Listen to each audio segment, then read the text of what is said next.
Greetings to everyone joining us today. I am Sandeepan, Director at the Foundation for Agrarian Studies. And on behalf of the Foundation, I warmly welcome all of you to today's session. This is the final seminar in the third round of FAS Young Scholars online seminar series. Since it is the final, our final seminar for this season, maybe I'll take a few minutes to recall this, how the journey began. This series began in 2022, April 2022, and every year we have been hosting on an average 7 to 8 young scholars in total in these about 3 years. 23 young scholars and an equal number of discussants representing a diverse range of institutions from across India and beyond have discussed a wide range of topics. Each of these sessions has been more than, for us, more than just an academic engagement. This has been part of a growing network of young people engaged in critical inquiry in the field of agrarian studies. Uh, I would not be wrong if I say that over these 3 rounds, we have not just conducted seminars, but have laid the foundation for a community of young scholars engaging in the study of rural and agrarian transformations. A cornerstone of this effort, and I think I'm speaking for everyone here, is Professor Barbara Harris White, who has chaired each of our seminars and made them profoundly richer through her astute interventions. Professor Barbara, thank you once again for being a pillar of this series. To all the young scholars who have presented here, let me emphasize that we deeply value your work, but we also see this just as a beginning. We will be taking steps from our side to stay in touch with you, and we sincerely hope you will do the same. As a small step, we request you to consider turning your presentations into short blog posts, if not full fledged research articles, for wider dissemination through the Foundation's platform. We'll be happy to consider these posts. Coming to today's session, this is a special one for another reason. Ms. Shivangi Goswami was originally scheduled to present in January, but that presentation had to be postponed because of some technical glitches. We are happy, very happy that we could, ensure her return and are finally able to hold this session today. We are hopeful that this time we'll make it through smoothly. Her presentation today deals with the impact of agrarian crisis on women farmers in Yavatmal in Maharashtra. A, a very important topic, particularly given the gendered dimensions of agrarian distress, not seen enough space in research and policy. Before I hand over the stage to Professor Barbara, let me also share a small update about what is next. We will be taking a short pause in the Young Scholar Seminar series for now, after today, that is, as our focus now shifts to the upcoming International Conference on Agrarian Change, which will be held in Thiruvananthapuram, Kerala, from November 6 to 9, 2025. The last time we organized a conference of such a scale was over a decade ago. And since then, the agrarian world has changed drastically. But may I say, it has also remained the same in many important ways. The conference will try to bring together researchers, scientists, policymakers, and grassroots activists to think collectively about the problems facing small producers, the agrarian systems, the rural society as a whole, particularly in the developing world.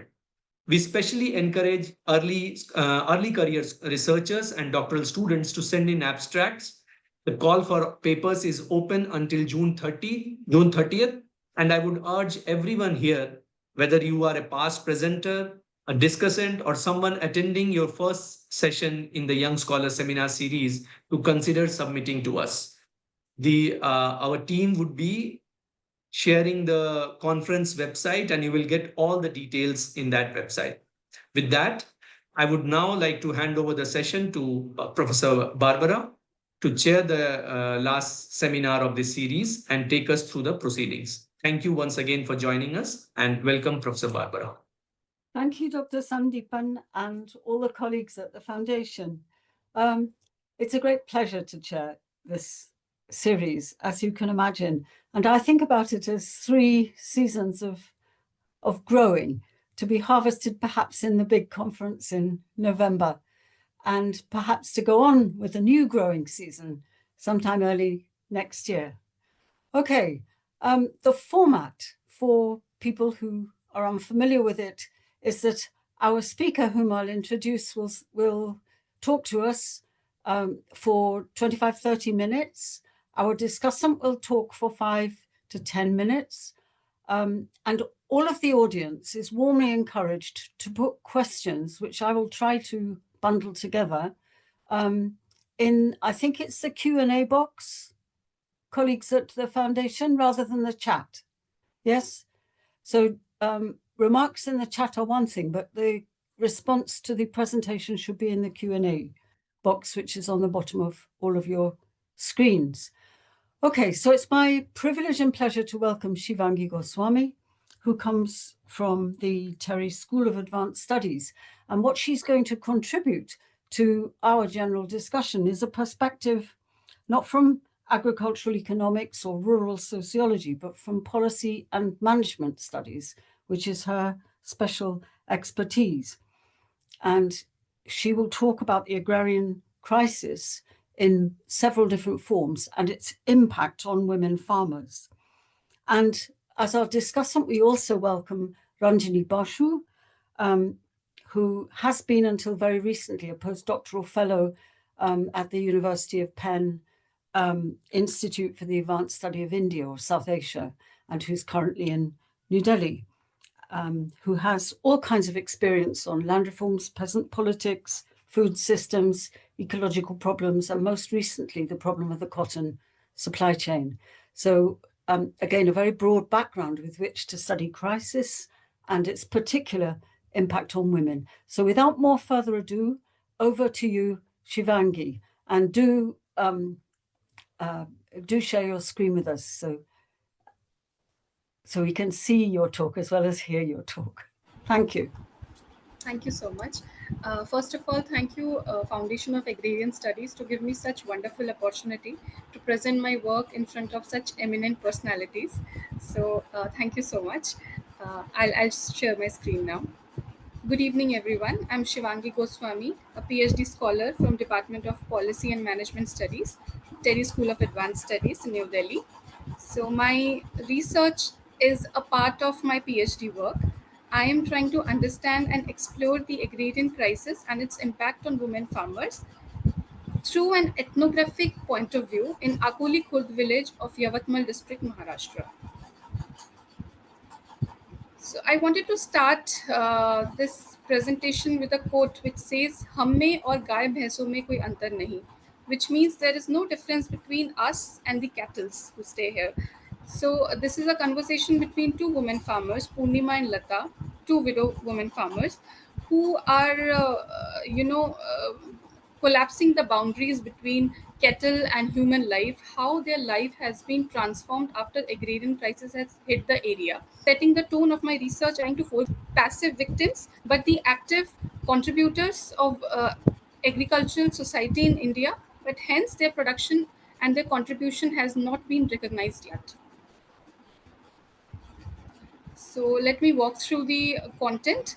We'll be talking about introduction to the study, what are my objectives and significance of the study, a case study context where I would like to talk about how Akoli Khurd village, the village I have been working in, has been a very different kind of a scenario where I understood how agrarian crisis and women farmers collapses and how they interact with each other when the manifestation of crisis takes place. I would like to talk about what the methodology and data collection methods I have used and findings and conclusions. So the agrarian crisis is just not an ecological crisis, as I just said. It's just not economic crisis, but a livelihood crisis. So it is not similar to the production issues and environmental issues, but it is a problem of more social and livelihood, uh, you know, livelihood crisis kind of a situation. So the ethnographic study I carried on in the village, I understood that crisis has got two manifestations: male out migration and farmer suicide. But if these two manifestations are not present in a village, it is not that we cannot call it as an agrarian crisis. I can see the ownership of land getting deteriorated. I can see there are high input cost of cultivation. I can see the deterioration of soil quality. But I can see minimalistic male out migration and minimalistic farmer suicide. So the first question which came to my mind is, can I call it an agrarian crisis or not? Because through the literature review I went through, the crisis can be just a crisis only when these two manifestations are present. So when I went to this village and I asked people what is their version of agrarian crisis, they said for us agrarian crisis is total failure of market, total failure of agency of women as well as men. Since I'm working for women farmers, so I can visibly see that the agency of women getting deteriorated can be through caste, class, age, marital status. These are just not the dependent variables, but these are, these are not just the backgrounds. These are these variables set the tone of the crisis. I'm able to understand that when the crisis hits an area, it cannot just get into these two manifestations, but can talk in various ways. So the environmental challenge, farmer distress, gender specific impacts and declining profitability, apart from these variables, there is much more to talk about when we talk about agrarian crisis per se. Why Akoli Khurd village was chosen for the study? So Akoli Khurd village is a village which is present in Yavatmal district within Maharashtra. So Yavatmal district is in Vidarbha region of Maharashtra. So when we talk of agrarian crisis in India, Vidarbha and Marathwada are the two regions where agrarian crisis has been talked about in uh, very much gusto. So when I went through these two spaces, Marathwada has a separate issue and Vidarbha has a separate issue. But because my specific plan was to understand the issues of women farmers through the lens of agrarian crisis, so I thought that Vidarbha region is giving me much more space to understand the issues of women farmers. So within Vidarbha region, I understood that Akoli Khurd village has got many variables. I can see some farmer suicide cases. I can see male out migration. I can see highest number of women-headed household. I can see how women farmers are dealing with the crisis. I can see how ordinary stories are converting themselves to be an extraordinary story, where women farmers all by themselves are carrying on with the crisis, and how their coping mechanism is changing within each season, how they are educating their children, and how they are letting them know that, apart from this crisis, you are a person of this land and you have to work in crisis and understand how the crisis can help in getting, how can you get out of the crisis through your education, keeping it as a tool. So, agrarian crisis in Akoli Khurd has a very different space with all kinds of manifestation, all kinds of variables, and understanding how women farmers, despite of their caste, class, age, gender, and marital status, have changed the entire discourse of crisis. Crops grown in Akoli Khurd. So, predominantly cotton, soybean, and pulses are cultivated here.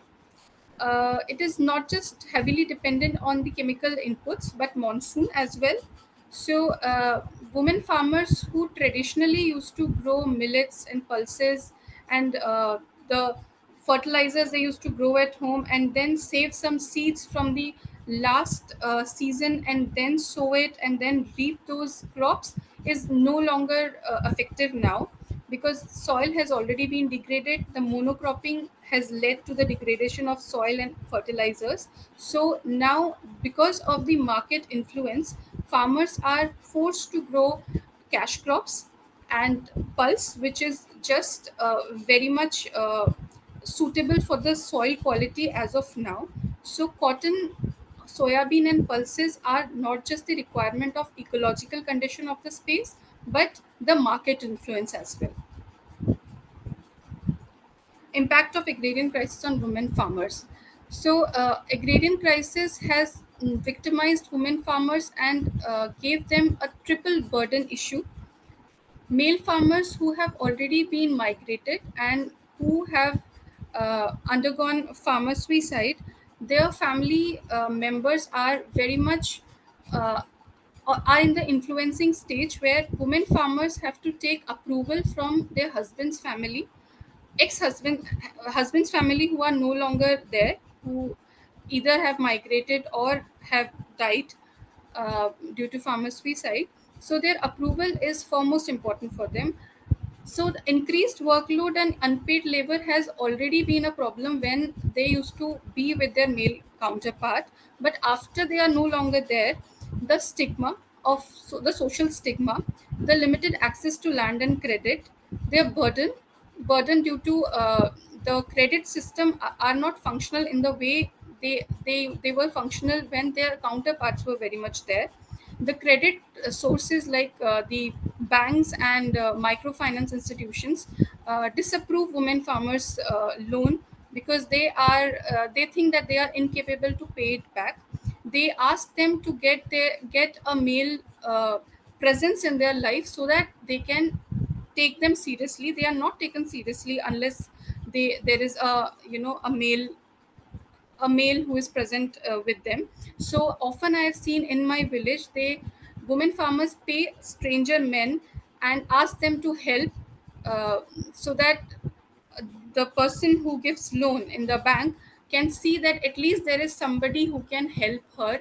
And after that, that male also, there has been an example, Rekha, a widow farmer. She says, I was begging to this strange men so that I can get loan from the bank, because nobody was concerned that my husband is no longer there. I'm there with 3 children and they were not giving me loan. So she requested the stranger men, and this stranger man, he helped her out, but then he acted as a middleman and took all her money. So this is a very nominal case, very it is very common in Akoli Khurd, where where male is taking advantage of women farmers in such situation. Debt burden, financial insecurity, and exclusion of market and institutional support is already there, and this tops up to the agrarian crisis impact on women farmers. Thematic literature review. So the feminist scholars who have already argued that feminist responsibilities have been transferred, but the rights have still left. Rights have still not been transferred. So I take up the work of Ranjana Pathi and Beena Agrawal about the exclusion of women farmers in ownership of land, in unpaid labor, and in policy interventions. So I have understood the literature review through four thematic sections. One is agrarian crisis in India and Maharashtra, women in agriculture in India and Maharashtra, relationship of agrarian crisis and women, and feminization of agriculture in India in Maharashtra. So, the objective of my study is to understand the roles and responsibilities of women farmers within the context of feminization of agriculture, exploring the contribution and challenges they encounter, and how do they navigate these challenges. What are the day to day activities they do so that they can cope up with the crisis situation. So, case study of Akoli Khurd village. So, Akoli Khurd village, not just geographically but socially, also this village plays an important role in understanding agrarian crisis situation. So, Akoli Khurd village is situated in a in a space where it is sharing the boundary with Telangana. So, I can see a lot of interesting caste and class boundary there, and how it has furthermore intrigued in the situation of agrarian crisis, how community dynamics takes place, which is very difficult to understand in a specific region, because it has been in a location where it is sharing its boundary with Telangana. I have understood how Telis, how people from Telangana, they have come in Maharashtra, settled here, and how they are interacting with this day-to-day crisis situation, and how they are overpowering the space, and how these women farmers are coping up with their coping mechanism, and women farmers who are already in within this Maharashtra space, their coping mechanisms, how it is differing from them. So the research framework, when we talk about research framework, so I would like to say that it is a microcosm. The macro level structural issues are being showcased in this micro level village, where class, caste, age, status, everything clubs into one space, and the understandability of agrarian crisis within their space, within their lens, is all the more fabricated. Methodology. So this is the map of Maharashtra. So within Maharashtra, you can see Amravati region has been highlighted, and within Amravati region, the map of Yavatmal district, we can see my village is placed within the Yavatmal district of Maharashtra. The selection of the district has been by the highest number of farmer suicides and highest number of women-headed household. So when I talk about what women-headed household is, it is a household where there are no male members present, or even if there is a male member present, the person is not actively participating in agricultural production. So that household, I'm calling those households as women-headed household. So I could see maximum number of women-headed households in my village. So this is one of the important major criteria of selection of village. So since earlier crises have been located through the lens of production, through the lens of suicides, through how much migration has been there, how males are migrated. So this time I have tried to understand through ethnographic lens that how their realities are changing through their narratives. When male farmers are no longer there within the household, how they are dealing with crisis, understanding that their knowledge of agriculture is much more than male farmers, if not more. It is definitely equal to male farmers, and how this subordination has helped them to rise when their male counterpart is not present. When they leave, when they are the victim of crisis, how they are coping up with the situation, how they are making sure the household can run better than their counterparts, and how they are negotiating every day with market and their everyday lives. Methodology and data collection. So there were 332 households that I've surveyed, out of which I have taken 180 women-headed households interview. Participant selection has been done through purposive sampling. So much more than focus group discussion, participant observation, these apart from these tools, listening, getting into the narratives, staying with the family and understanding their situation have really helped me to understand their realities well. So the data I have gathered through narratives, through focus group discussion, through participant and non-participant observation. So I have the collected data has undergone a rigorous thematic coding. So I have done triangulation of data. So I have taken up these codes. I have taken up these the field notes that were present with me, and I have triangulated this data according and formatted specific themes, and out of those themes I've tried to understand their issues. Findings.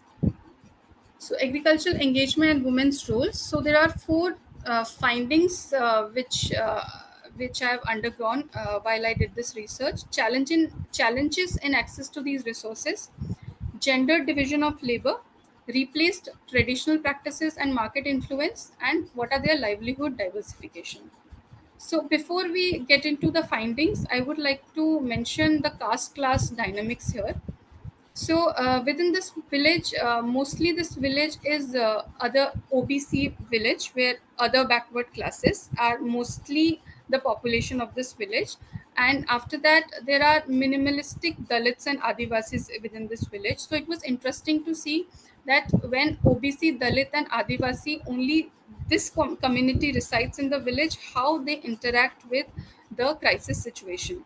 So I can see a very interesting case study where upper class women have been the most victimized section of farming community, where, see, when we talk about caste, the lower caste women are the victim, are the you know are burdened much more than the other caste and other class, I mean other dynamics of the crisis. But when I went through the upper class women farmers issues, I went there and I tried to understand what are their issues, because it is very much clear what Dalit women farmers goes through, what Adivasi women farmers goes through. But it was very interesting to see how upper class women goes through. So she says that since I hold this batch of upper caste women, upper caste family, so I am bound to be at home, I cannot make decisions. I r- though no class, I mean none, no caste, women from any caste or any class cannot take decisions in agricultural production. But upper class woman has a very special category, because neither she can be an unpaid labor, nor she can take decisions, neither she can interact with the female farmers, where other caste and class women are very, very prompt in talking to other their colleagues. But upper class woman cannot even do that. She's just subsided to her home, because this badge of honor she carries of a specific caste, that holds her back from doing the activities that even Dalits and Adivasis can do in their lives. So it was interesting to see how this badge of honor they carry, they are subsided because of that badge.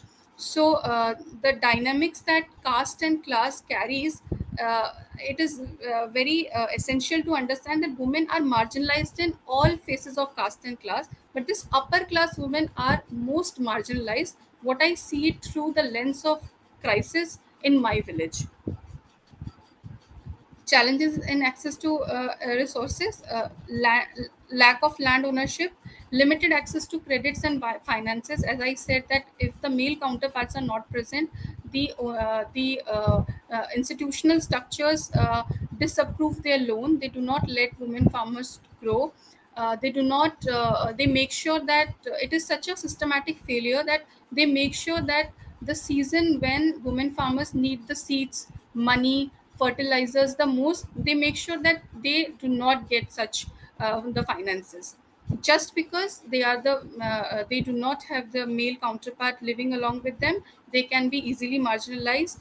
They cannot negotiate. So that is that is something they can enjoy their power. I've seen that how male in these banking sectors and these institutional structure, how they enjoy this power while they substitute women farmers in their everyday lives. Restricted access to market, yes, women farmers who grow their own crops cannot sell their produce in the market. They request their neighbors or their male male presence, whosoever is there, their brother-in-law, their son, they make sure that males go to market and they send all their produce to males, where even they take a lot of advantage through this system. So exclusion from agricultural training and technology. In my village there is hardly any agricultural training. Even if there has been, they women are excluded. These days things have been little different, I have been said, and even I have witnessed it, that male farmers are pushing their wives to go and attend these trainings. But when they come back understanding these trainings, understanding some technical knowledge, again they are being said that you do not show your education here. We know what we can do the best.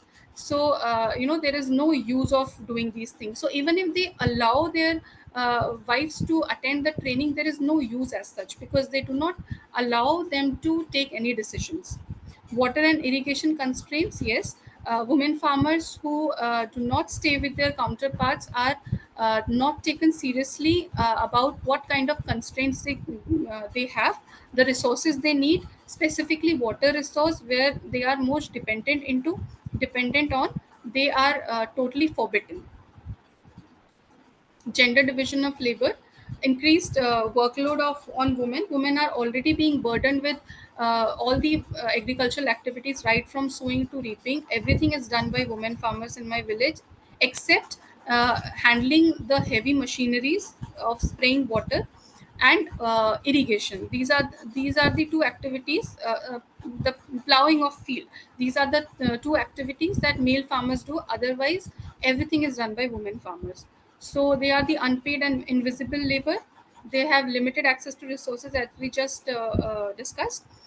Gender wage gap and job insecurity is definitely there, specifically when their male counterparts are absent. Adaptation and resilience, even if they have the negotiation power, they cannot, because it is disapproved by the agricultural community. Hence, if one person is disapproved, one woman farmer is disapproved, the entire community of women farmers, they make sure that they do not fall into the pit, and hence they are just the unpaid labor and the invisible labor in the agricultural society. Replace traditional and market dynamics. So the market dynamics has been in such a manner that these cash crops are being used, not just because the ecological situation is such, the soil productivity is such, but the market demand is such. So women farmers who used to grow traditional traditional crops like millets and other pulses, tomato, potatoes, were the crops which were very much prominent in my village. But these stopped because of the monocropping, because of the soil degradation. So as the traditional practices replaced, the market dynamics took a major role in the society. Empowerment intervention. The study explores the potential and empowerment interventions that enhance women's access to resources and market, fostering inclusive pathways for women to navigate the agrarian crisis and to pursue the sustaining livelihood. So empowerment as such, when we talk about empowerment in terms of agrarian crisis, I could see a part of empowerment where women farmers I interviewed, they said that it's good that our husbands have gone. Now at least we can take decisions all by ourselves, without asking our male counterparts, without getting engaged into their families. And now when things are in our hand, we are able to manage our lives in a much better way. Livelihood diversification. So apart from once crisis takes place and there is total failure of production, women farmers in my village are mostly dependent on rearing and caring the kettles and selling milk products, selling eggs, taking care of shops, getting engaged into NGOs. And one specific diversification which I saw was Telis, who stays in the uh,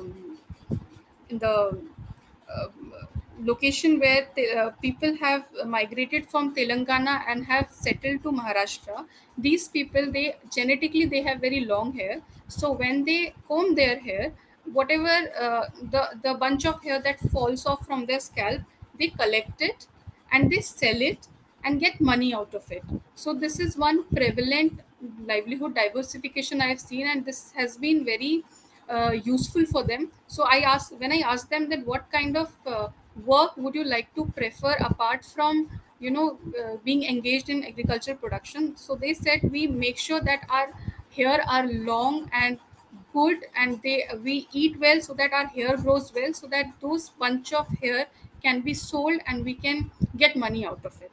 So this was quite interesting diversification of livelihood I could see there. Shift in the role of women farmers. So the impact of mail out migration on land use, input supply, subsidies, credit sources, and market access. How women challenges and navigate social norm traditionally occupied by males have been very interesting to see. That they make sure that once I interviewed a widow farmer.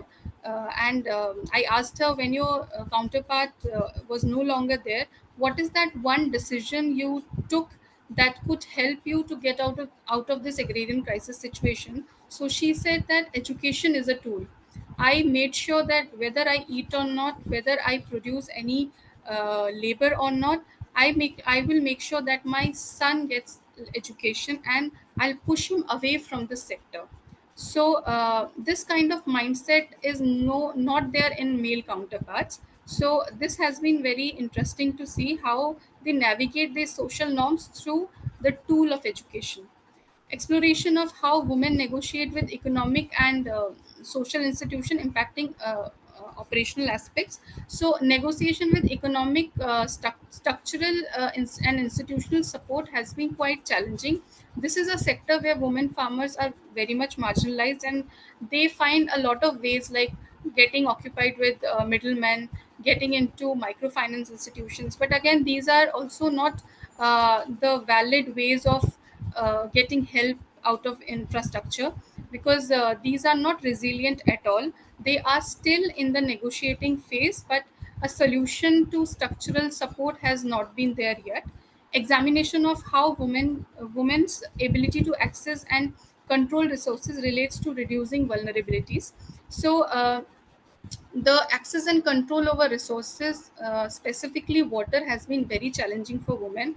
So they in my village, what I have seen as a coping mechanism, they make sure that they befriend themselves to high class women farmers, so that they can, in terms of friendship, with the help of them, they can get to their husbands and help, ask for the help, so that they can so that they can access some of the resources. Though this is not very impactful, but this somehow helps them. The upper class women help these Dalit women and Adivasi women, befriend them, because upper class women also do not have people to talk to. They are so much into their homes, they are not allowed to get out of their homes. So they befriend with these unpaid labors, and they help each other, knowing their situations.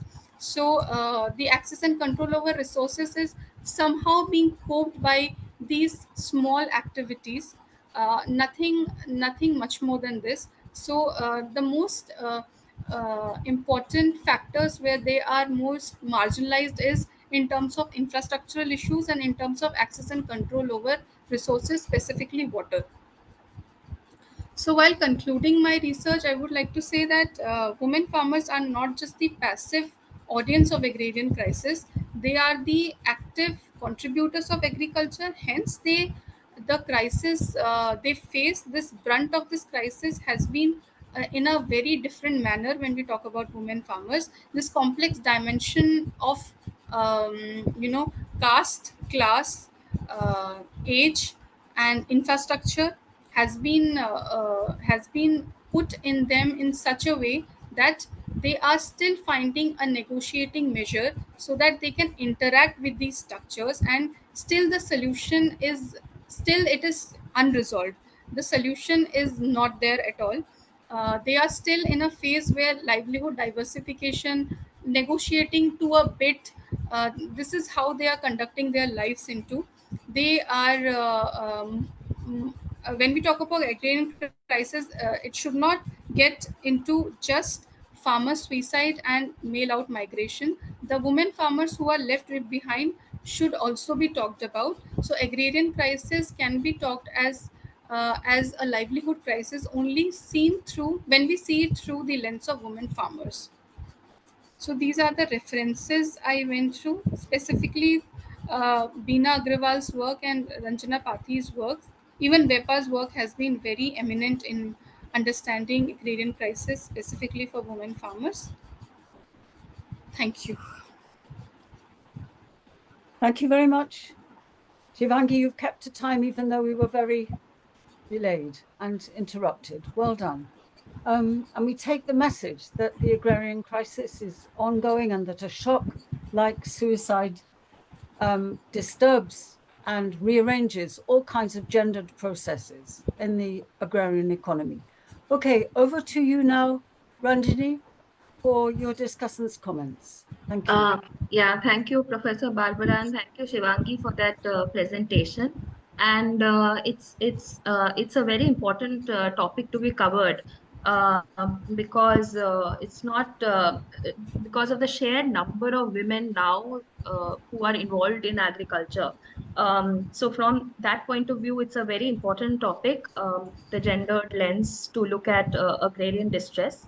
And also the recent figures from the labor force studies also show that women have actually employment of women in agriculture has increased also, although there has been a lot of debate over it. I will refer to some of my notes and maybe I'll read from them. So the impact of the agrarian crisis and neoliberal reforms on women's work, lives, and livelihoods must be situated within the overall context of structural transformation, jobless growth, and crisis of employment and labor participation rate.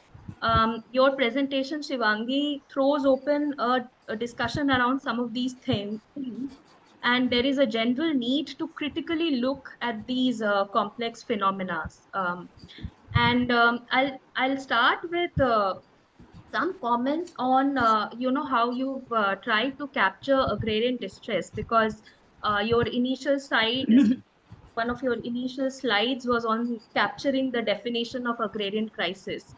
And the literature that you have referred, actually there's a much larger literature out there which have also problematized, agrarian crisis and looked at it more with a more complex kind of eyes regarding, whether the agrarian distress is the same for all. By all, I mean for all classes, caste, and across the different inequalities, different groups that exist in rural India, and also across whether it is the same across crops and regions. So this literature also talks about the non-homogeneity of the agrarian crisis and its impact on all rural households, and also and therefore also on different caste and class groupings of women, right? So what you stated as the the definition, you said that the literature mostly talks about these farmer suicide or the production relations. This itself is much more complicated within the existing literature. That's the first point. Now, you also talked about the cropping patterns, commercialization in agriculture. Now, those have also, which brings me to the second point of saying that when you are talking about agrarian distress, there needs to be a differentiation in the phases, right? Because you brought in a lot of factors which were already pre-existing even before the agrarian crisis as it is defined in the literature, because agrarian crisis, as we read and we understand, is related or situated with the 1990s reforms in agriculture, right? Agricultural reforms in terms of liberalization in agriculture. So, but many things that you are talking about were pre-existing, even regarding regards to women in agriculture. So I think there needs to be a much more, a much more dedicated involvement with those kind of, the phasing and how the periodization of the agrarian distress. Otherwise, what happens? Many things have been merging also across your findings. Many things that you're talking about, there is no demarcation as to what is the specific role of neoliberal reforms in agriculture and how it has impacted women's work in agriculture and women in agriculture, right? So now within that, within agrarian distress itself also, you talk a lot about farmer suicides. Now farmer suicides, the literature again on farmer suicides, it's much more complicates the issues much more, right? It is not directly linked to only production. The literature also talks about many more causal relationships between farmer suicides and agrarian distress. Okay, so my first of my major questions to you is then that how do you see the continuity and change in issues related to women in agriculture from the pre-liberalization period, pre-1990s, to the contemporary phase under neoliberalism. So that kind of demarcation is something that we didn't find in your presentation. Okay. Now, because this is also related to the point when we were talking about land relations, about the class, caste kind of dynamics, right? So because gender inequality, along with other forms of intersectional inequalities based on caste, tribe, have been a historical feature of agrarian relations in India, right? Like from pre-independence, post-independence, one of the demand for land reforms actually grew from this, right? From the inequalities that existed in our production relations and our land relations. However, the question is, how have these reforms, these forms of exploitation, taken shape under the present phase of economic regime, right? So because your title itself talks about of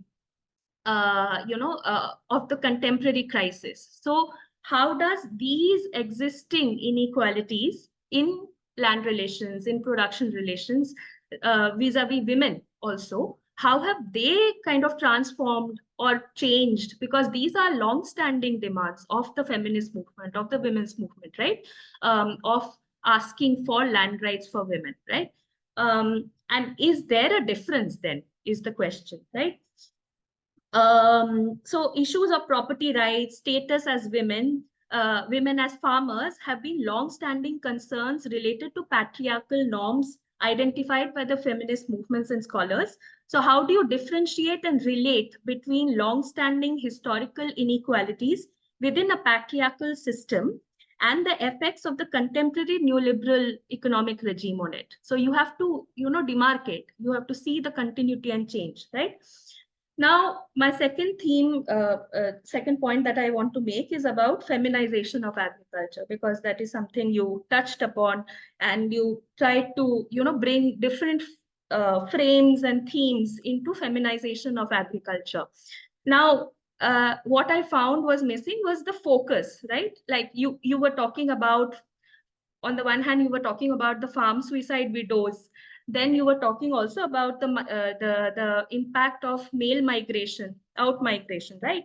But the concerns and implications are different for these different sections, right? For women survivors of farm suicides would be different, and for out migration would be different. And also the literature kind of reflects on it, right? You quoted or you cited Ranjana Padhi.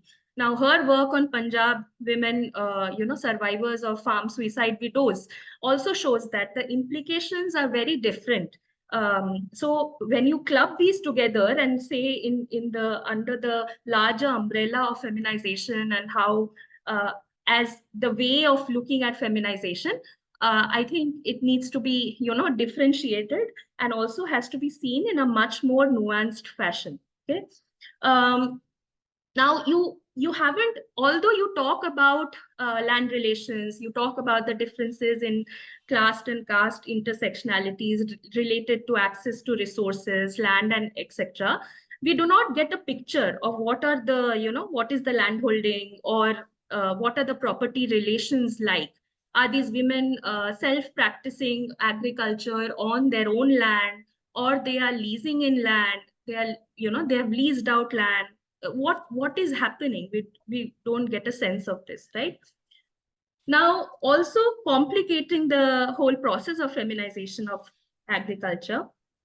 Now, the fact that women have always had a role in agriculture, right? In the form of being part of the casual labor force, as well as the family labor. So is it simply then a matter of undocumented and unrecognized work? Because you stated unpaid work as one, right? So this has been a feature even in pre-liberalization period of women's identifying women's work and locating women's work in agriculture, right? So then, or is it that the definition of feminization, which has attained a separate meaning under this current phase of liberalization? Is that what you're indicating? And then if it is that, then how, right? Now I come to some points about the methodology, okay? Now you have used the mandala, RLS mandala framework, right? Now I was keen to understand, like, how does it help with the analysis? Because I couldn't understand that much. If you could talk a little bit about that. And how does it differentiate between the individual family collective within a household context, you know? Because you are talking about the individual family and the collective, right? So how do you differentiate those roles of women within the household, right? What about the intra-household dynamics, okay? And although you have talked about identification of women farmers and, you know, women female-headed households, how did you locate them? Meaning, did you do a survey to locate them? How did you do that, right? So if the study title is on exploring effects of agrarian crisis on women farmers, so then why have you selected farmer suicide and sex ratio as the criteria, is my question, right? Why should they become the criteria of choosing your region of study and as well as the households, right? And also you have used sex ratio as one of the indicators. Now, how does sex ratio determine decision-making roles under a patriarchal system? Because ultimately you are trying to locate women-headed households, right? So how does sex ratio actually help you identify that? And also your sex ratio is based on the 2001 data. So that is also one of the methodological points that I wanted to raise. 2 more minutes, Yes, Rajni. I'm just Okay, finishing. thanks. Yeah. And also, you know, you have identified sample households, 300, more than 332 households. And out of them, you indicate that 180 are women-headed households. We don't have an understanding what are the other households. Okay, so that we didn't get an understanding. Now, just the last 2 points that I wanted to make is that, you know, you talk about the differentiated effects of agrarian distress and you are looking at the class-caste dynamics, but we hardly hear anything about the manual workers. And, you know, like you made a big point about, you know, the landed upper class household women are the most marginalized. Actually, if we see at least their access to land is there, but even for manual workers, that is not. So the statement that you were making seemed very overarching without, you know, getting into these very basis of inequalities that exist. Okay. Now, again, you know, the problems that you identified about access to credit and things like that, these have been existing. Of course, it has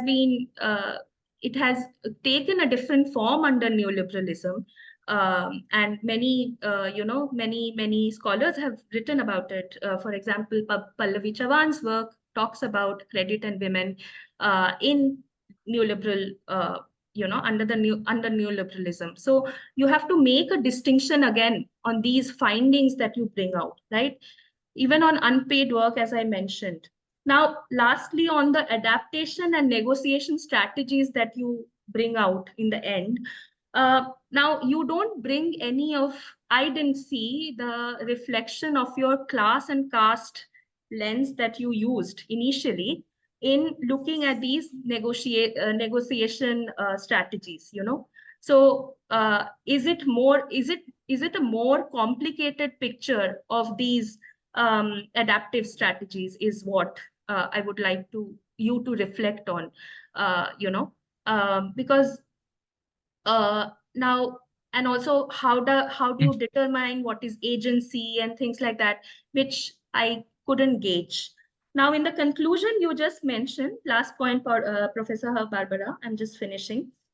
Now, just your last slide, actually, it said agrarian crisis benefits male farmers. Now, how, like, I know you were juxtaposing that to women farmers, but even this statement that it has actually benefited male farmers is too broad brush, without much substantial backing of that point.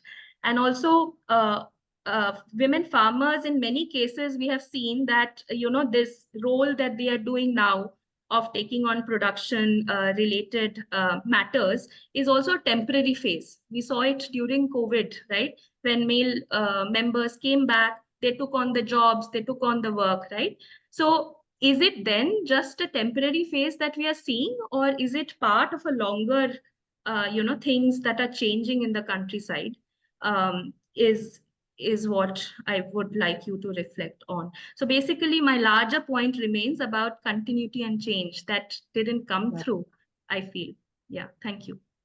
Thank you very much, Ranjini. Shivangi, can you unmute yourself? And I don't know how many comments Ranjini thought she was giving, but I noted down 14. So there are far too many to respond to now, but a lot of them are about research design, about the role of history and context in your method, and actually something that you had in your draft slides, but didn't, I think, show today, which is the rural livelihoods approach, from which you have drawn the conclusions that you've discussed with us today. But a lot of Ranjini's questions are really about research design, about history, and about the differentiation of the society that you've studied women in. So I wonder whether you could react initially to those three areas of very detailed questions which Ranjini threw at you. So thank you so much, Dr. Basu and Professor Barbara. Dr. Basu, this is a part of my PhD research. So some of the things are intentionally not been, discussed. But since agrarian crisis is such a vast phenomena, I cannot get over without even mentioning those important points. So I have answers to all your questions, but I have hidden it intentionally, some of the points, because that is the that is the flavor of my PhD research that has come out to be in my ethnographic insight.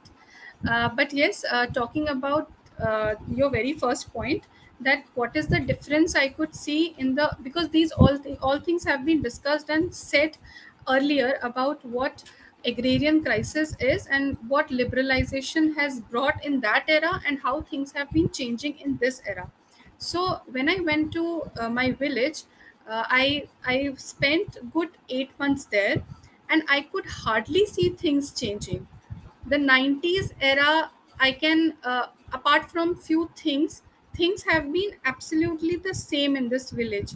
Is the question that how agrarian, how within paper and pen, and how review of different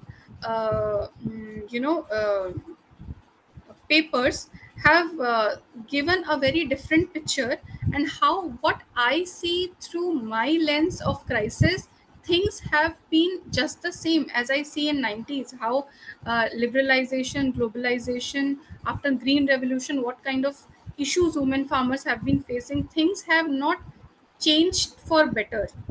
So things which I can visibly see changed is their negotiating tactics have changed. They are like, for example, ownership of land is a major issue all over India. So the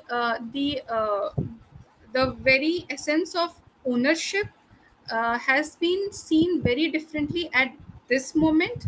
Women farmers are much more educated now. They know how to handle the situation.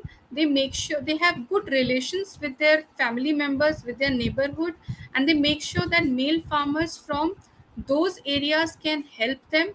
They know how to sustain a livelihood in a much better way now.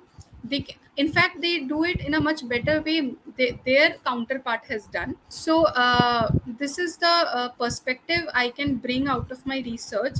Apart from that, there are a lot of things I've been talking about: caste, class, dynamics, diversification. I totally understand, Dr. Basu, what you're talking about, but I'm waiting for my thesis to be submitted, and then I can get back to all these important questions and answer it, and get back to you with a very good presentation and answering all your questions.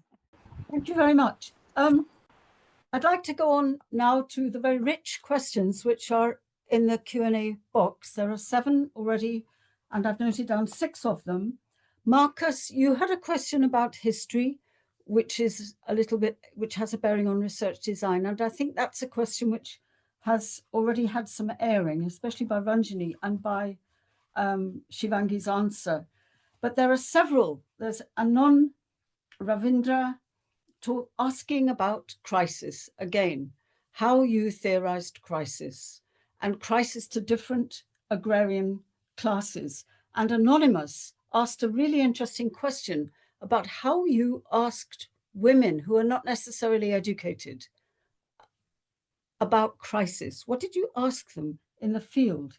That's a really interesting question, a variation on the general theme. And Ravindra, who are also asked about crisis, asked about the out-migration of men. When men migrate out of the village, we were led to believe from your analysis that production is entirely in the hands of women. But if they're actually still alive and still working and have mobile phones, how do they really relinquish the management of production completely? And if they don't relinquish it, what do they do? So that's one set of questions. Do unmute yourself and have a go at those, and then we'll have more questions. Okay. Answering the first question, how did I make women farmers understand my question that what is agrarian crisis for them? So initially also I felt there was a lot of hindrance on asking such a multifaceted, larger than life question that what is agrarian crisis for them. They know that the situation they reside into is a very normal situation. This is what the entire nation has been facing. So when I ask them that what are the problems are you facing in this agricultural land, they counter me with a next question that is it not everyone who is facing it? Are we the only one who are facing this problem? I think every farmer in this nation is facing the same problem. So it took me a while to make them understand what I really wanted to ask. So I asked them through the lens of the manifestation of crisis. So I made them understand that why are there so many cases of farmer suicide in your area? Why do you think is the situation? What is the situation here? Why things are so different? Do you think that in the entire nation farmer suicide is taking place? They said no, only in our specific district there are more number of farmer suicides. So I asked them, why do you think so? So rather than a production issue, they said it is more like a psychological issue. So when I went deep into it, that why the psychological issue is happening just in your state, is have you pondered upon it? So then the realization took a bit time. Every woman farmer took a day or two to answer this question. So then there were questions on, yes, the psychological issue has been there because of certain situations in life. And what are the situations in life?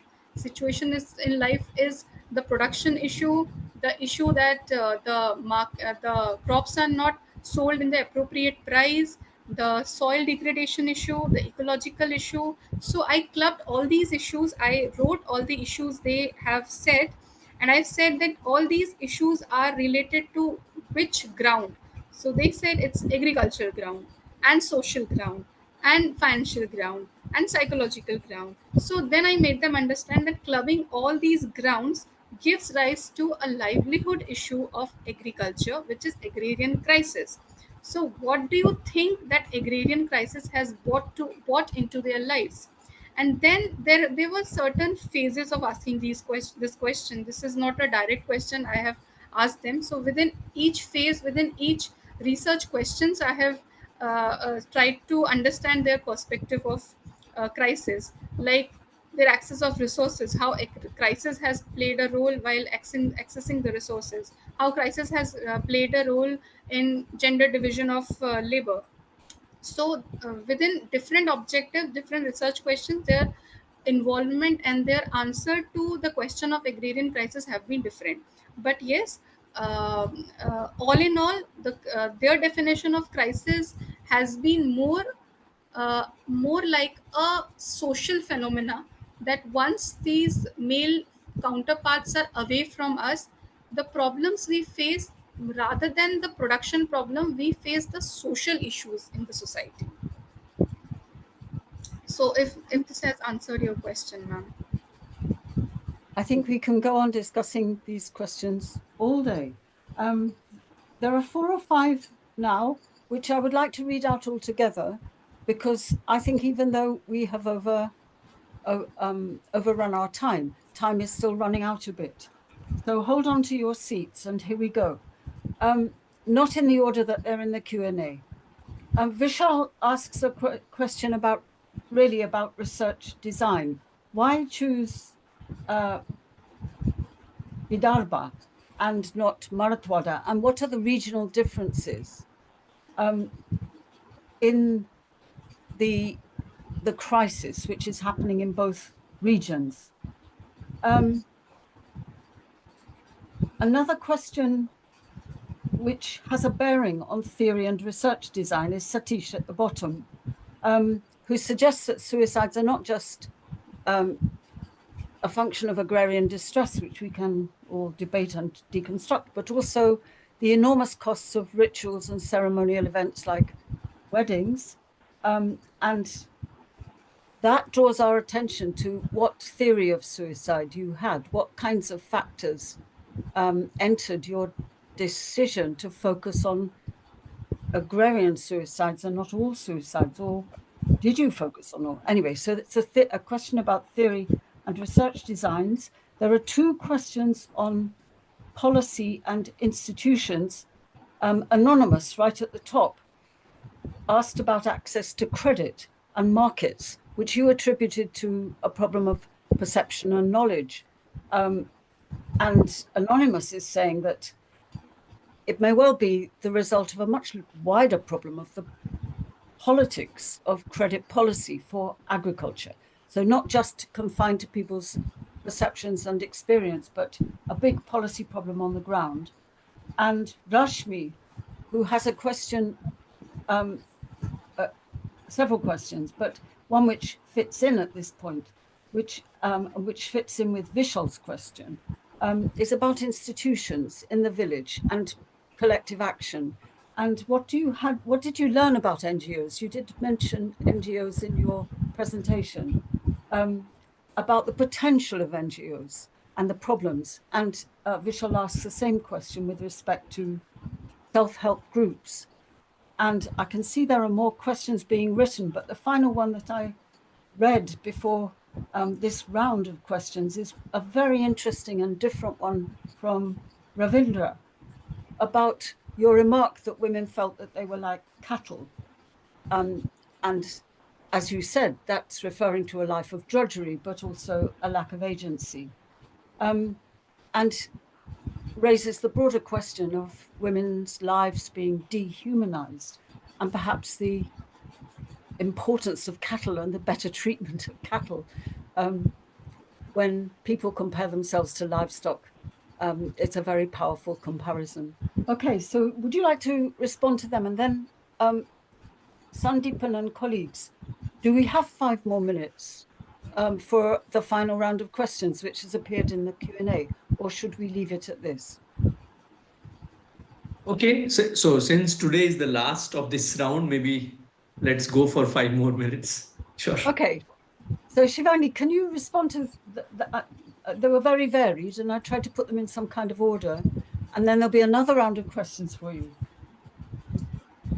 I'm so delighted to see such wonderful questions being asked. And at one point of time, I kept wondering about the answer to these questions, and I'm so glad that I have some answers to some of the questions you have posed. And thank you so much for all your questions. Again, I would like to stress that I do have answers to most of the questions, but intentionally the presentation has been such that in I have to submit my thesis, and the crux of my research is I have left it to my PhD work, and I wanted to touch upon everything hence, and within the limited time I had, so I presented so that none of the dynamics are left behind.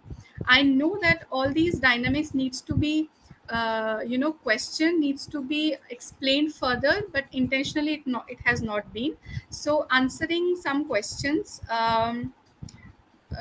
okay, so Mr. Vishal Kumar, thank you so much for your question. You asked me that why Marathwada region has not been chosen for the study and why Vidarbha has been chosen. So at one point, I was also very confused.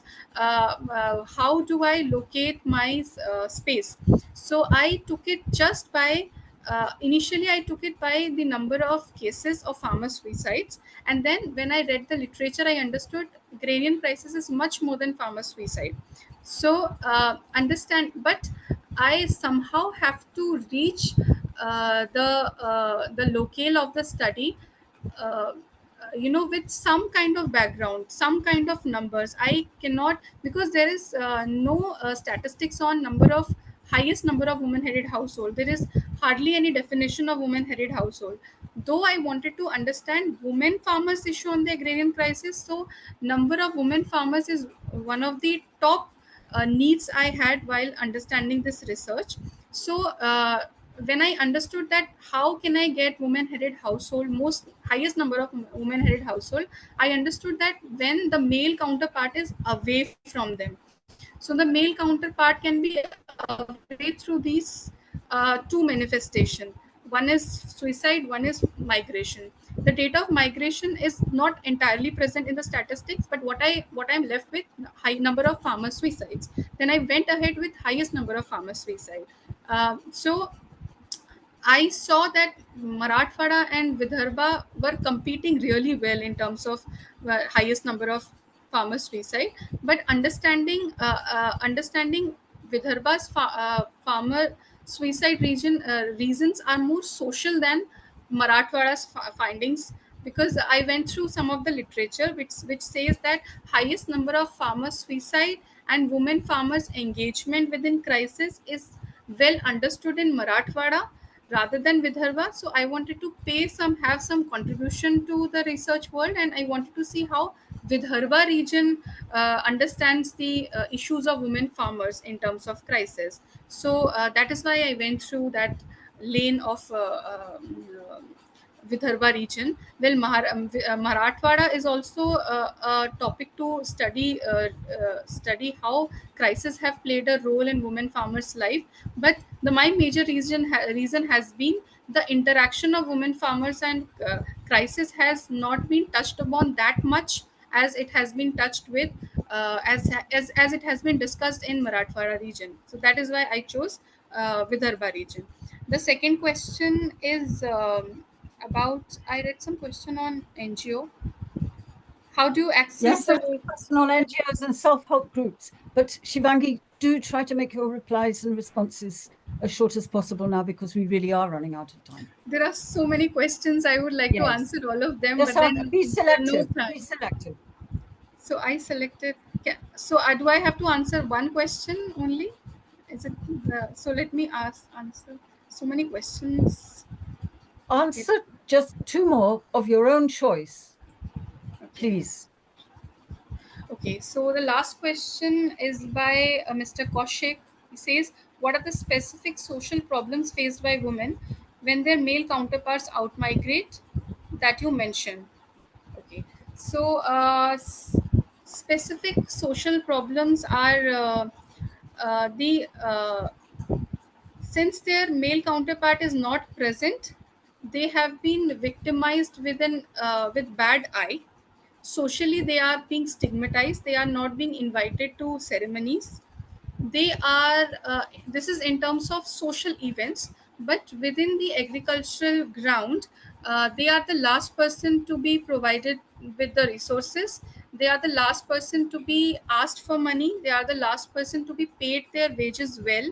They are the last people uh, who can live their life well. They people make sure that women farmers without any male counterpart do not receive any kind of basic necessities like electricity, like power, like the generator and motor which helps them to get water resources.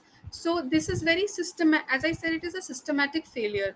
Males make sure that women who are without their male counterpart are low in negotiating strategies. So they make sure that since they do not have male farmers along with them, so they can be marginalized as much as they can. So this is the issue I have seen without women farmers who stay without their male counterparts. There is second question which says, how is it different from the ones that face during the presence of their male counterpart? Oh yes, there is a lot of difference with women farmers who stay with their male counterparts and without not counterparts. Even Okay, if I think we have to stop there, Shivangi. And I know that the answer will be detailed and coming from your extensive field work. So we have run out of time. I want to thank you and Ranjani for very good discussants' comments and very good discussion. And I want to thank everyone who's put questions into the Q&A, who's paid close attention to what is an important topic with many, many ramifications for future research. So thank you, Shivangi, for putting it on the agenda. And over to the foundation, with my own personal thanks for a very stimulating season of discussions through the seminar. Thank you. Thank you, Professor. Before we proceed, our apologies for the technical difficulties that we faced during today's session. Now, I'd like to take a moment to express our sincere gratitude. On behalf of the Foundation for Agrarian Studies, I extend our heartfelt thanks to Shivangi Goswami for her engaging presentation. Her study offered perspectives that have sparked a meaningful discussion. We are also grateful to Dr. Ranjani Basu for her perceptive reflections and for skillfully steering today's discussion. Our warm thanks to Professor Barbara Harris-White for chairing this session and for all her continued support in shaping the series. Her contributions have been instrumental in broadening its scope, and we'll ever be thankful for all her support. A special note of appreciation to FAS online team, Sandeepan, Setu, and Tapas, for their seamless coordination and behind-the-scenes efforts that ensured today's session ran smoothly. Rosa Luxemburg Stiftung South Asia has been supporting this series like our many endeavors from the very beginning. We express our deepest gratitude to RLS for their warm and unwavering support of this series and see it as another milestone in our long-standing relationship. As Sandeepan mentioned at the beginning of this session, today's seminar marks the final session of the Young Scholars Online Seminar Series 2024-25. It has been a pleasure engaging with such a vibrant and diverse cohort of scholars over the past months. We would be happy to receive any of your suggestions for future engagement, as well as any other feedbacks you wish to share. In the meantime, as you were informed, we have an international conference coming up later this year, and the call for papers have been announced. The deadline for the extract submission is June 30, 2025. We strongly encourage that all the participants of the series to submit extracts if you haven't already. We'd be delighted to see your work featured at the conference. And finally, to all of you who joined us today, thank you for your time, patience, presence, and participation, which enriched the session immensely. The recording of this session will soon be available on YouTube. To learn more about the Foundation for Agrarian Studies and our work, please visit our website at fas.org.in. We are active on social media, and you can find us at FAS Agri Studies on Twitter, Instagram, Facebook, YouTube, and LinkedIn. I request that you follow us on these platforms to stay updated on this seminar series as well as our other initiatives. With that, we bring the third round of the Young Scholars online seminar series to a close. Thank you once again for being with us.